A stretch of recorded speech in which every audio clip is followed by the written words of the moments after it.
بسم اللہ الرحمن الرحیم۔ حضرت امیر مختار نے دشمنان اہل بیت علیہ السلام کے خلاف قیام 66 اور 67 سن ہجری کو کیا تھا۔ عبید اللہ بن زیاد شہر موصل کے کنارے ابراہیم بن مالک اشتر کے ہاتھوں قتل ہوا۔ ابراہیم نے ابن زیاد اور دشمنان حسین علیہ السلام کے کٹے ہوئے سروں کو جناب امیر مختار کی طرف بھیجا۔ مختار اس وقت کھانا کھا رہے تھے کہ جب دشمنان حسین علیہ السلام کے سروں کو آپ کے سامنے لایا گیا۔ مختار نے کہا کہ حمد و سپاس اس ذات الہی کی ہے کہ امام مظلوم علیہ السلام کے سر مقدس کو ابن زیاد کے پاس اس وقت لایا گیا جب وہ کھانا کھا رہا تھا، اور ابن زیاد کے منحوس سر کو میرے سامنے لایا گیا جب میں کھانا کھا رہا تھا۔ اس وقت ہمارے سامنے ایک سفید رنگ کا سانپ سروں کے درمیان سے پیدا ہوتا ہے اور ابن زیاد کے ناک میں داخل ہوا اور کان کے سوراخ سے باہر آیا، اور پھر وہ کان کے سوراخ میں داخل ہوا اور اس کے ناک سے باہر آیا۔ اس عمل کو اس نے چند مرتبہ دہرایا۔ مختار کھانا کھانے کے بعد اٹھے، انہوں نے اپنے پاؤں کی جوتی کو ابن زیاد کی منحوس شکل پر مارا، پھر انہوں نے جوتی کو اپنے غلام کی طرف پھینکا اور کہا کہ اس جوتی کو پاک کرو کیونکہ اسے ایک کافر نجس کے چہرے پر مارا گیا ہے۔ جناب امیر مختار نے دشمنان حسین علیہ السلام کے سروں کو جناب محمد حنفیہ کی طرف حجاز میں بھیجا۔ جناب محمد حنفیہ نے ابن زیاد کے سر کو امام سجاد علیہ السلام کی طرف بھیجا۔ امام سجاد علیہ السلام اس وقت کھانا کھا رہے تھے تو آپ نے فرمایا کہ جب میرے والد بزرگوار کے سر کو ابن زیاد کے سامنے لایا گیا تو اس وقت ابن زیاد کھانا کھا رہا تھا۔ میں نے بارگاہ توحید میں عرض کیا کہ خدایا مجھے اس وقت تک نہ مارنا جب تک ابن زیاد کے سر کو میرے سامنے اس وقت نہ لایا جائے جب میں کھانا کھا رہا ہوں۔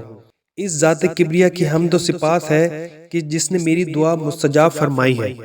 اہم نکتہ یہ ہے کہ مرحوم شیخ عباس قمی لکھتے ہیں کہ وہ سانپ بار بار ابن زیاد کی ناک میں داخل ہو رہا تھا اور بار بار باہر آ رہا تھا، تو تماشا دیکھنے والے کہہ رہے تھے سانپ پھر آیا، سانپ پھر آیا۔ اور شیخ عباس قمی لکھتے ہیں کہ ملعون ابن زیاد نے اپنے دربار میں جس لکڑی کے ساتھ حضرت امام حسین علیہ السلام کے دندان مبارک سے گستاخی کی تھی، شاید براساس مجسم اعمال وہی لکڑی عالم برزخ میں سانپ کی صورت میں برآمد ہوئی ہو کہ جو کان میں داخل ہوئی اور ناک سے باہر نکل آئی۔ اس دنیا میں ظالم، فاسق اور ستمگر لوگ انجام کو پہنچتے ہیں۔ قدرت نے ابن زیاد ملعون پر ہونے والے عذاب کا نظارہ اس دنیا میں ہی لوگوں کو دکھا دیا، تو قبر میں اس کا کیا حشر ہو رہا ہوگا۔ امام مظلوم کے سر مقدس کو ابن زیاد ملعون کے پاس اس وقت لایا گیا جب وہ کھانا کھا رہا تھا۔ یہ دنیا مکافات عمل ہے کہ اس دنیا میں اچھائی کی جزا ملتی ہے تو اسی دنیا میں برائی کی سزا بھی ملتی ہے۔ اس کے ساتھ بھی بالکل ایسا ہی ہوا۔ اس کا سر پہلے امیر مختار کے سامنے، پھر امام سجاد علیہ السلام کے سامنے لایا گیا جب وہ کھانا کھا رہے تھے۔ پروردگار قرآن مجید میں صاف صاف فرماتا ہے جو کوئی کسی مومن کو جان بوجھ کر قتل کر ڈالتا ہے اس کی سزا جہنم ہے جہاں وہ ہمیشہ رہے گا۔ اس پر خدا کا غضب نازل ہوگا، خدا اسے اپنی رحمت سے دور رکھے گا اور اس کے سر پر بڑا عذاب ڈال دے گا۔ سورہ نساء آیت نمبر 93۔ جب عام مومن کو جان بوجھ کر قتل کرنے کی سزا جہنم ہے تو امام حسین علیہ السلام کو 3 دن بھوک و پیاس کی شدت کے ساتھ شہید کرنے کی کیا سزا ہوگی۔ آخری حج میں جناب رسول خدا نے فرمایا، اے لوگو، مسلمان کا خون بہانا حلال نہیں ہے، اسی طرح اس کا مال مارنا بھی جائز نہیں ہے، اس لیے اپنے اوپر ظلم نہ کرنا اور میرے بعد کفر کی طرف نہ پلٹنا۔